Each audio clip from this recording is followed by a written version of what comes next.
என் அன்பு குழந்தையே, இப்போது இதை கேட்டுக்கொண்டிருக்கும் நீ மிகவும் அதிர்ஷ்டசாலி.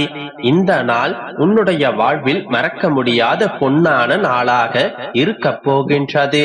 இன்று முதலே உன்னுடைய வாழ்வில் பொன்னான மாற்றங்கள் நிகழப் போகின்றது. முழு நம்பிக்கையோடு முழுமையாக கேள். எப்பொழுதும் நீ சந்தோஷமாகத்தான் இருப்பாய் என்று நான் பலமுறை கூறியுள்ளேன். ஆனால் நீயோ, என்ன அப்பா, நான் சந்தோஷமாக இல்லையே, என்னுடைய சந்தோஷத்தை நான் தொலைத்துவிட்டு தேடிக்கொண்டிருக்கின்றேனே என்று வருத்தப்படுகின்றாய். என் கண்மணியே, வாழ்க்கையில் சந்தோஷம், நிம்மதி இவற்றை நீ தேடுவது எனக்கு வியப்பாய் உள்ளது. ஏன் அப்பா இப்படி சொல்கின்றீர்கள் என்றுதானே கேட்கின்றாய். சந்தோஷம் என்பது உலக பொருட்களில் இல்லை, உள்ளத்தின் உணர்வுகள். அவை உனக்கு உணர்த்தும் பொருளில்தான் இருக்கின்றது. நிம்மதி நீ கை நீட்டி உதவி செய்தால் மட்டும் வருவதில்லை. மனதார அவர்கள் நன்றாக இருக்க வேண்டும் என்று ஆத்மார்த்தமாக நினைக்கின்றாய் அல்லவா? அப்போது நிம்மதி என்ற காற்றை தென்றலாய் வீசும். என்றைக்கும் சந்தோஷத்தையும் நிம்மதியையும் வெளியில் தேடாதே. ஏனென்றால் அது வெளியில் இல்லை, உனக்குள் தான் உன்னை மாற்றும் எல்லா மாறுதல்களும் இருக்கின்றது. உன்னை பக்குவப்படுத்தவே சில நிகழ்வுகளை உனக்குள் நிகழ்த்துகின்றேன். யாரேனும் கை நீட்டி வந்து உதவி கேட்டால் உன்னால் முடிந்த உதவியை செய்கின்றாய் அல்லவா? அப்பொழுது அவர்களுக்குள் ஏற்படுத்துகின்ற சந்தோஷம் உனக்குள்ளும் சந்தோஷத்தை ஏற்படுத்துகின்றது. உன் முன்னால் கலங்கி அழுது கொண்டிருக்கும் யாரையாவது நீ பார்த்தால் உடனே ஆறுதல் வார்த்தைகளை அள்ளி தெளிக்கின்றாய் அல்லவா? அப்போது அவர்கள் அடையும் நிம்மதி உனக்கும் நிம்மதியை தருகின்றது.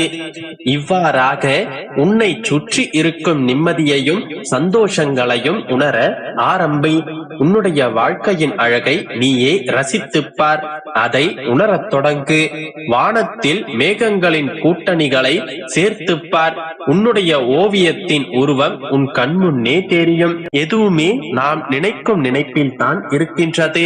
வாழ்க்கையின் சக்கரமாய் உன்னுடைய நினைவுகள் இருக்க வேண்டும். எதற்காகவும் கலங்காதே. நிராகரிப்புகளை கண்டு நெஞ்சுடையாதே. உன்னை யாராவது தூக்கி எறிகின்றார்கள் என்றால் இறைவன் உன்னை மேலே தூக்கி விடுகின்றார் என்று அர்த்தம். எது வந்தாலும் எதிர்த்து நின்று போராடு.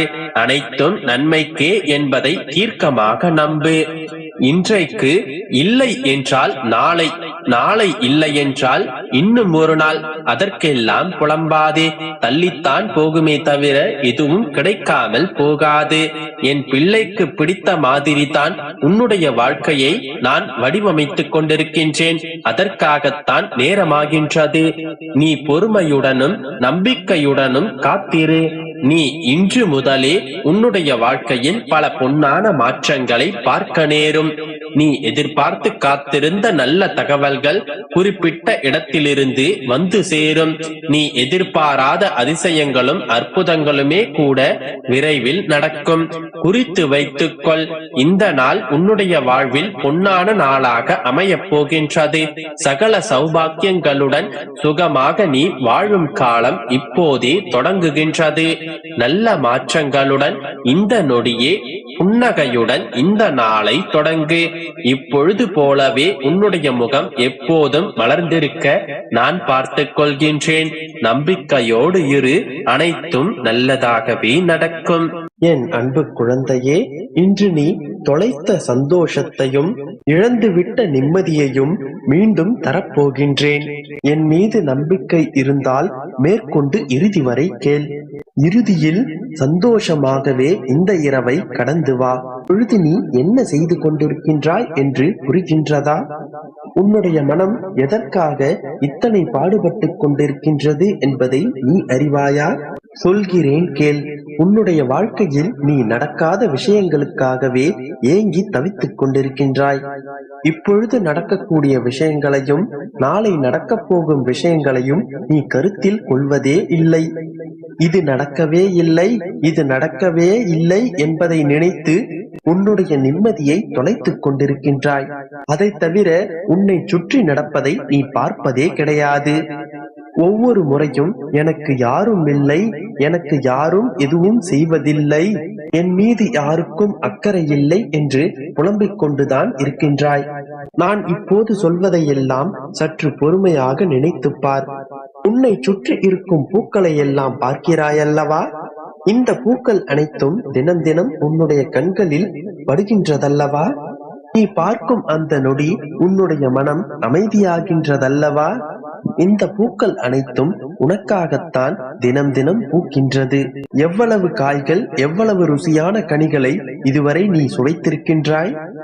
இவை அனைத்தும் உன்னுடைய நாவிற்காகவும் உன்னுடைய உடல் ஆரோக்கியத்திற்காகவும் படைக்கப்பட்டவை. நீ சுவைத்த கனியை உனையன்றி வேறு யாராலும் சுவைக்க முடியாது. அப்படி என்றால் அந்த கனி உனக்காகத்தானே படைக்கப்பட்டது. இவையெல்லாம் உன்னுடைய கண்களுக்கு தெரியவில்லையா? சொல். என்றைக்காவது இவை அனைத்தையும் நீ உணர்ந்திருக்கின்றாயா? இந்த இயற்கையே உனக்காகத்தான் படைக்கப்பட்டது. நீ கண்களை மூடிக்கொண்டிருந்தால் உனக்கு எப்படி இதெல்லாம் தெரியும்? நடந்து போனவற்றையும் நடக்கப் போவதையும் பற்றியே நினைத்துக் கொண்டிருந்தால் நடப்பவற்றை யார் பார்த்துக் கொள்வார்கள்? நீ தோர்த்து போய் விடுவோம் என்று நினைத்து கலங்கிக் கொண்டிருக்கின்றாய். ஆம், நீ தோர்த்து கொண்டுதான் இருக்கின்றாய். ஆனால் நீ தோற்பது இந்த உலகத்திடம் இல்லை, உனக்குள்ளே இருக்கும் அந்த பயத்திடம். உன்னுடைய பயத்திடம்தான் நீ தோற்றுக்கொண்டே இருக்கின்றாய். இது நடக்குமோ, நடக்காமல் போய்விடுமோ என்று எப்பொழுதுமே பயந்து கொண்டிருக்கின்றாய். இவையெல்லாம் நடக்கும், இவையெல்லாம் நடந்தே தீரும் என்று நான் உன்னிடம் பலமுறை வாக்களித்திருக்கின்றேன். ஆனால் நீ அதை கேட்டுவிட்டு உன்னுடைய போக்கிலே கவலைப்பட்டுக் கொண்டிருக்கின்றாய். நான் எவ்வளவு கூறினாலும் ஒருவித பயத்தோடே நீ வாழ்ந்து கொண்டிருக்கின்றாய். நீ உனக்கு பயம் வரும்போதெல்லாம் சொல், உன்னை விட சக்தி வாய்ந்தவர் என்னுடைய அப்பா என்று தைரியமாக சொல். அவர் என்னுடன் இருக்கின்றார், எனக்கு எந்த பயமும் கிடையாது என்று தீர்த்து சொல்லிவிடு. உன்னிடம் எப்போதும் கூறுவதை இன்றும் கூறுகிறேன். உன்னுடைய வாழ்க்கையில் மங்களங்கள் அதிவிரைவில் நடந்தே தீரும். பயம், விரக்தி என்பவையெல்லாம் உன்னுடைய வாழ்க்கையில் உன்னை இவை அனைத்தும் என்றுமே உன்னுடைய வளர்ச்சியை தடுக்கும் என்பதை நினைவில் வை. பயம் சூழ்ந்து கொண்டால் உன்னுடைய நிம்மதியை இழந்து விடுவாய். நிம்மதியை இழக்கும் போது சந்தோஷத்தையும் இழந்து விடுவாய். காலம் பொன் போன்றது என் கண்மணி. அந்த பொன்னான காலத்தை கவலைப்படுவதிலும் துக்கப்படுவதிலும் துயரப்படுவதிலும் இழந்து விடாதே.